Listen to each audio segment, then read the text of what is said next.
Hello, welcome back. Lecture 4 જે આપણે next time discuss કર્યું હતું, જેમાં આપણે ફ્રી ઇલેક્ટ્રોન માટે કક્ષા ઘનતાનું સૂત્ર તારવ્યું, એટલે કે એકમ કદ દીઠ રહેલા સ્તરોની સંખ્યાનું સૂત્ર તારવ્યું, જે હતું ડી બરાબર વી અપન પાઈ સ્ક્વેર કૌંસમાં 2me/h² raise to 3/2 is raise to 1/2 D E. એટલે કે સ્તરોની ઘનતા એ ઉર્જાના વર્ગમૂળના સમપ્રમાણમાં હોય છે, જે આપણે જોઈ ગયા. એના પછી આપણે નિરપેક્ષ શૂન્ય તાપમાને ઇલેક્ટ્રોનની સંખ્યા શોધી.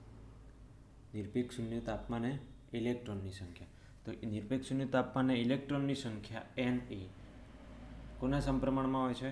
તો કે ફર્મી એનર્જીની 3/2 ઘાતના સમપ્રમાણમાં હોય છે. એના પછી આપણે નિરપેક્ષ શૂન્ય તાપમાને ઇલેક્ટ્રોનની ફર્મી ઉર્જા એનું સૂત્ર તારવ્યું.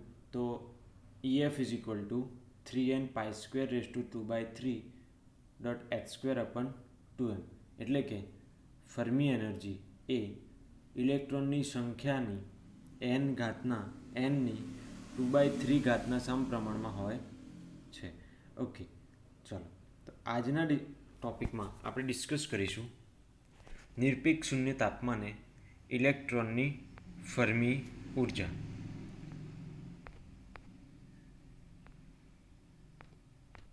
ઓકે, તો નિરપેક્ષ શૂન્ય તાપમાને ઇલેક્ટ્રોન વાયુની સંખ્યા ઘનતાનું સૂત્ર n = v/3π² કૌંસમાં, આ ટોપિક ફરીથી ડિસ્કસ કરીએ છીએ કારણ કે આ ટોપિકનો આગળ ઉપયોગ થઈ રહ્યો છે, એટલા માટે. તો નિરપેક્ષ શૂન્ય તાપમાને ઇલેક્ટ્રોન વાયુની સંખ્યાનું સૂત્ર n = v/3π² કૌંસમાં 2mEF/h² રેઝ ટુ 3/2. અહીંયા આ જે ઇક્વેશન છે, આ ઇક્વેશનમાં આપણે જોઈ શકાય છે કે બીજું બધું જ કોન્સ્ટન્ટ છે, માત્ર કોના સિવાય? EF સિવાય બીજા બધા જ પદો કોન્સ્ટન્ટ છે. તો n એ કોના ઉપર આધારિત છે?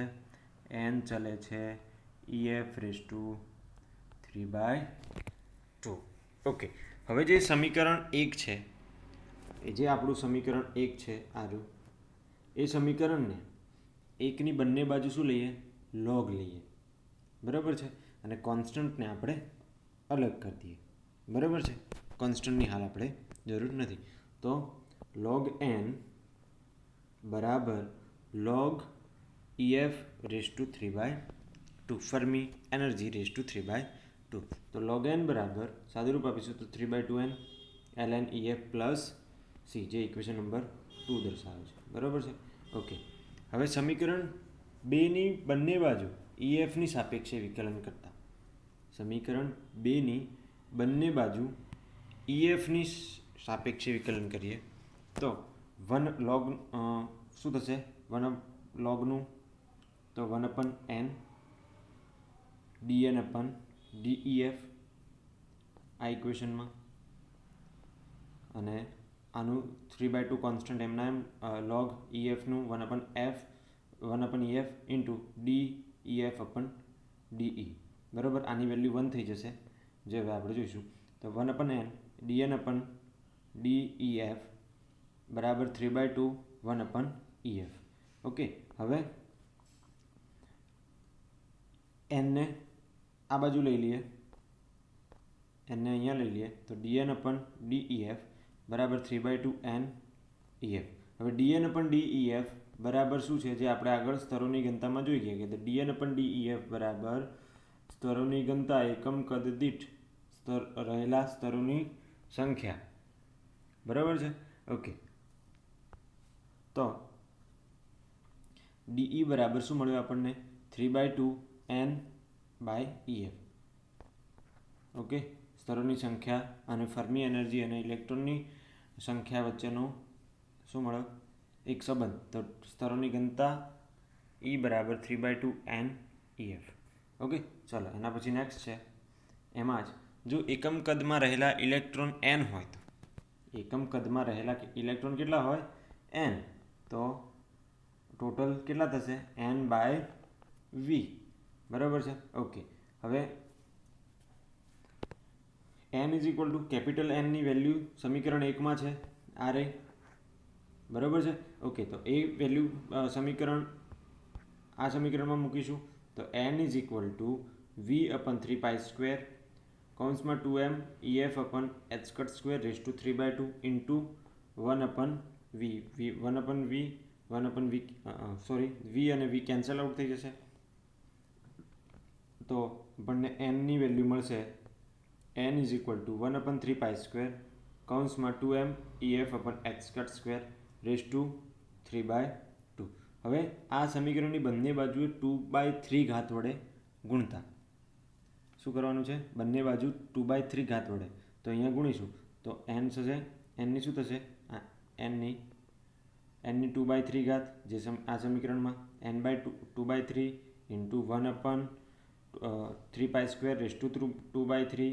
એવી જ રીતે 2m EF/h² raise to 3/2 into 2/3. એટલે કે આ બંને તો કેન્સલ આઉટ થઈ જશે. ઓકે, તો n રેઝ ટુ 2/3 બરાબર શું મળશે આપણને?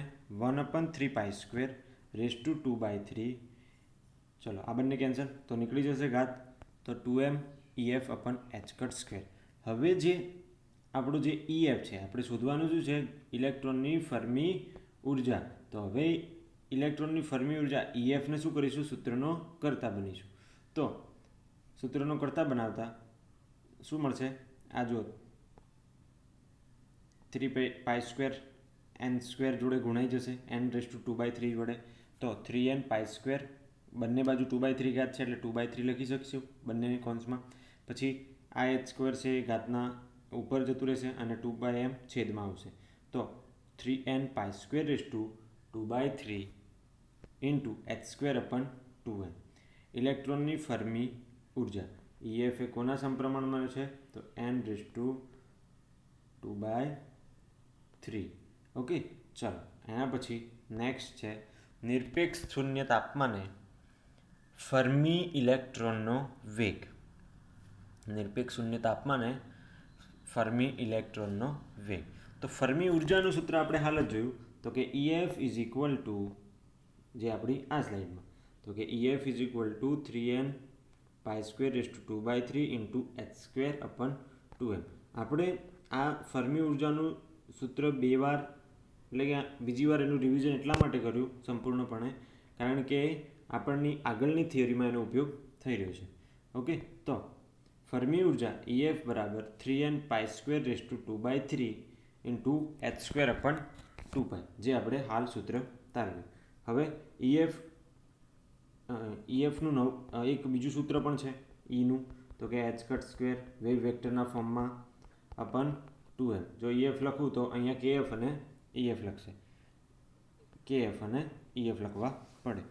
માટે EF is equal two h² KF²/2m, જે ઇક્વેશન નંબર 2માં દર્શાવ્યું છે. હવે સમીકરણ 1 અને 2 ને શું કરવાના છે? આપણે બંને બાજુ EF છે, આ બાજુ અને અહીંયા પણ, તો બંનેને શું કરીશું? સરખાવીશું. તો શું થશે?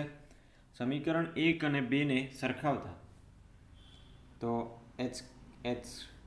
આની વેલ્યુ અહીંયા મૂકીશું. h² KF²/2m બરાબર 3 2/3. આ વેલ્યુ અહીંયા કૌંસ છૂટો પાડીને મૂકી છે. તો 3 raise to 2/3, 3 raise to 2/3, n raise to 2/3, π raise to 4/3, h² અને ડિવાઇડેડ બાય 2m. ઓકે, ચાલો. તો હવે આપણે KFને સૂત્રનો કર્તા બનાવીશું. કોને બનાવીશું? KF. તો KF બરાબર શું થશે? ઓકે, પહેલાં કે જે કેન્સલ આઉટ છે એ કેન્સલ આઉટ કરી દઈએ. તો h² કેન્સલ, 2m કેન્સલ. તો KF ને સૂત્રનો કર્તા બનાવીશું. તો KF² બરાબર 3 raise to 2/3 into n raise to 2/3 into π raise to 4/3. Okay, હવે KF સ્ક્વેર કાઢી નાખીએ તો KF લખીશું તો બંને બધી બાજુથી બે ઘાત ઓછી થઈ જશે તો 3/1/3 3/1/3 ઇન્ટુ n/1/3 ઇન્ટુ π/2/3. ચલો તો KF ઇઝ ઇક્વલ ટુ આપણને મળશે 3n/1/3. ઓકે, ચલો એના પછી હવે આપણે શોધવું શું છે? VF ફર્મી વેગ.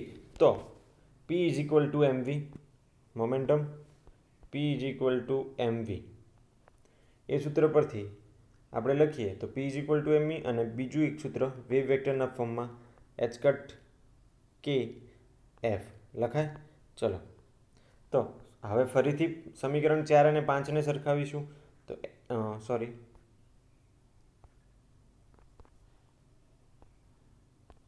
તો kf² h cut kf is equal to pmv. તો vfને સૂત્રનો કરતા બનાવીએ તો h cut kf by m થશે. ઓકે, ચલો તો માટે vf is equal to h by m અને kfની વેલ્યુ આપણે હાલ તારવી કે 3n² કૌંસ પૂરો 1/3. આ કિંમતો અહીંયા મૂકીશું તો આપણને ઇક્વેશન શું મળશે? vf ફર્મી વેગ બરાબર h બાય m કૌંસમાં 3n² કૌંસ પૂરો 1/3. તો vf એ નિરપેક્ષ શૂન્ય તાપમાને ઇલેક્ટ્રોનનો વેગ દર્શાવે છે. ઇલેક્ટ્રોનનો વેગ એ ઇલેક્ટ્રોનની સંખ્યા n પર આધારિત છે. તો હવે આપણે આમ કહી શકીએ કે vf ચલે છે, બીજા બધા જ કોન્સ્ટન્ટ છે, h constant, m constant, 3 constant, pi constant, તો n/1/3. ઓકે, ચલો એના પછીનો ટોપિક છે નિરપેક્ષ શૂન્ય તાપમાને ઇલેક્ટ્રોનની ગતિ ઉર્જા અને સ્થિતિ ઉર્જા. તો એકમ કદ દીઠ રહેલા ઇલેક્ટ્રોનની સ્થિતિ ઉર્જા U0 વડે દર્શાવવામાં આવે છે. એકમ કદ દીઠ રહેલા. ચલો તો હવે U0 બરાબર 1/v 0 થી EF. આપણે ગતિ ઉર્જા નિરપેક્ષ શૂન્ય તાપમાને ઇલેક્ટ્રોનની ગતિ ઉર્જા. તો નિરપેક્ષ શૂન્ય તાપમાને ફર્મી એનર્જી તો હશે નહીં, તો આપણે ક્યાં સુધી શોધીશું? 0 થી EF. 0 થી EF કેમ? કારણ કે નિરપેક્ષ શૂન્ય તાપમાને ફર્મી ઉર્જાથી ઉપર ઉત્તેજિત અવસ્થામાં ઇલેક્ટ્રોન હશે નહીં. ફર્મી ઉર્જા એટલે કે ઇલેક્ટ્રોનની ટોપ મોસ્ટ, જ્યાં સુધી ઇલેક્ટ્રોન છેલ્લામાં છેલ્લો ઇલેક્ટ્રોન ભરાયેલી હોય એ કક્ષા, જેને આપણે ફર્મી લેવલ કહીશું. બરાબર છે, દર્શાવવામાં આવે છે U0 વડે. તો 0 થી EF ઇન્ટુ E DE કૌંસ ફર્મી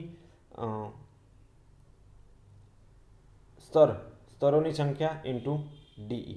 ઓકે, આપણે અહીંયા ઇક્વેશન 1માં જે દર્શાવ્યું છે. હવે સ્તરોની ઘનતાનું સૂત્ર આપણે ભણી ગયા. તો DE is equal two V/2π² કૌંસમાં 2m/h²/3/2 ઇન્ટુ e⁻². હવે સમીકરણ 1 પરથી આપણે સમીકરણ 1માં શું મૂકીશું? તો કે આજે DEની વેલ્યુ મળી, આપણને આજે DEની વેલ્યુ મળી એ સમીકરણ 1માં મૂકીશું. તો શું થશે?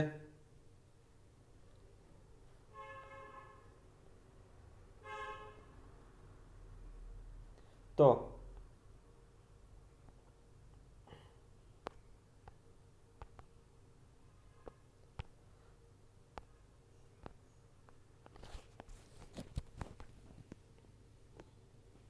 અહીંયા થશે, સમીકરણ 1 પરથી આપણે આ કિંમત અહીંયા મૂકી તો આપણને U0 is equal two 1/v 0 થી EF. આ કિંમત અહીંયા મૂકીશું તો જે કેન્સલ આઉટ થતું હોય છે કેન્સલ આઉટ કરીશું. VV કેન્સલ આઉટ થશે. V/2π² 2m/h²/3/2 into e⁻³ into EDE. આ વેલ્યુ આપણે સમીકરણ 1માં મૂકી આવેલું. તો એનું સાદુરૂપ આપતા આપણને મળશે 1/2π². જે કોન્સ્ટન્ટ છે એ ઇન્ટિગ્રેશનની બહાર લઈ લઈએ તો 2π² કૌંસમાં આ પણ કોન્સ્ટન્ટ છે એને પણ બહાર લઈ લઈએ, આ પણ કોન્સ્ટન્ટ છે એને પણ બહાર લઈ લઈએ. તો ઇન્ટિગ્રેશનમાં માત્ર આપણને એક જ પદ મળશે. આ રહ્યું ઇન્ટિગ્રેશન 0 થી EF e⁻³ DE.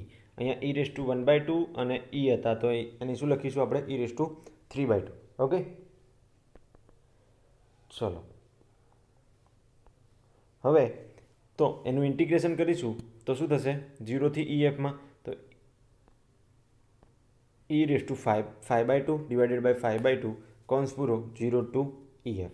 ઓકે, આના પછી આપણે u0 = 1/2π² કૌંસમાં 2m/h²⁵² ઇન્ટુ આ 5/2 ને ઉપરના ગુણાકારમાં 2/5 વડે લખ્યા છે અહીંયા, અને e0 એકવાર EFની વેલ્યુ મૂકી છે અને બીજી વખત 0 મૂક્યું છે તો e = મૂકીશું તો EF 5/2 - 0. ઓકે, તો 1/π² કૌંસમાં 2m/h²⁵² ઇન્ટુ e⁵5/2 એટલે કે આ જે ઇક્વેશન છે આ રહ્યું u0 = 1/5π² કૌંસમાં 2m/h² કૌંસ પૂરો 3/2 ઇન્ટુ EF 5/2 એ એકમ કદ દીઠ ઇલેક્ટ્રોનની સ્થિતિ ઉર્જા દર્શાવે છે. એટલે કે સ્થિતિ ઉર્જા હવે આપણે કહી શકીએ કે સ્થિતિ ઉર્જા એ ફર્મી એનર્જીના 5/2 સમપ્રમાણમાં છે. હવે ઓકે, હવે સ્થિતિ ઉર્જા શોધ્યા પછી હવે શોધીશું આપણે ગતિ ઉર્જા. તો એના માટે જો પ્રત્યેક ઇલેક્ટ્રોનની ગતિ ઉર્જા શોધવા માટે ઇલેક્ટ્રોનની સ્થિતિ ઉર્જાને ઇલેક્ટ્રોનની સંખ્યા n વડે ભાગતા, તો શું કરીશું n વડે ભાગીશું સ્થિતિ ઉર્જાને તો આપણને શું મળી જશે ગતિ ઉર્જા મળશે. તો n = v/3π², જે આપણે આગળ ઇલેક્ટ્રોનની સંખ્યાનું સૂત્ર તારવ્યું તો v/3π² કૌંસમાં 2m/EF/h²⁵². તો માટે u0/n બરાબર, ચલો તો હવે શું કરીશું આપણે u0 આ જે વેલ્યુ મળી આપણને u0 અને nની વેલ્યુ આ બંનેને શું કરીશું ભાગાકાર કરીશું. તો આના ભાગે આ કરીશું તો જે કેન્સલ આઉટ થતું એ કેન્સલ આઉટ કરીએ તો જુઓ 2m/h² આ કેન્સલ આઉટ થાય છે નીચેથી અને નીચેથી આ ઉપરથી આ નીચેથી આ. ઓકે, ચલો EF 5/2 - 3/2 કરી દઈએ, ઉપર લઈ લઈશું એટલે EF એકલા જ વધશે. પછી અહીંથી π² કેન્સલ અને 3/છેદ અંશમાં જતો રહેશે, બરાબર છે. તો આપણને મળશે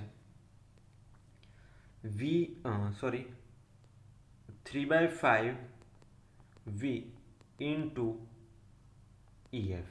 અહીંયા v = શું લઈ લઈશું આપણે યુનિટ વોલ્યુમ હશે એટલે આપણને શું મળશે v = 1. માટે u0/n = 3/5 EF. એટલે કે જે સૂત્ર એકમ કદ દીઠ ઇલેક્ટ્રોનની ગતિ ઉર્જા દર્શાવે છે. ઓકે, તો આજના આપણે ટોપિકમાં શું ચર્ચા કરી તો ઇલેક્ટ્રોન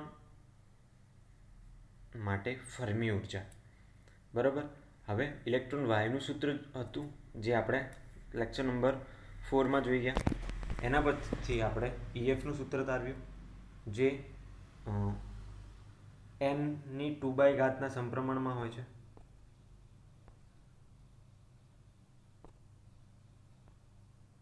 n ચાલે છે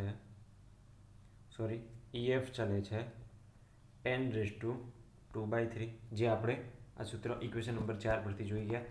ઓકે, એના પછી આપણે જોયું નિરપેક્ષ શૂન્ય તાપમાને ઇલેક્ટ્રોનનો વેગ vf એ કોના ઉપર આધાર રાખે છે તો કે એ પણ n ઉપર 1/3 એટલે કે vf ચલે છે ઇલેક્ટ્રોનની સંખ્યા ઉપર આધાર રાખે છે 1/3 જેટલા.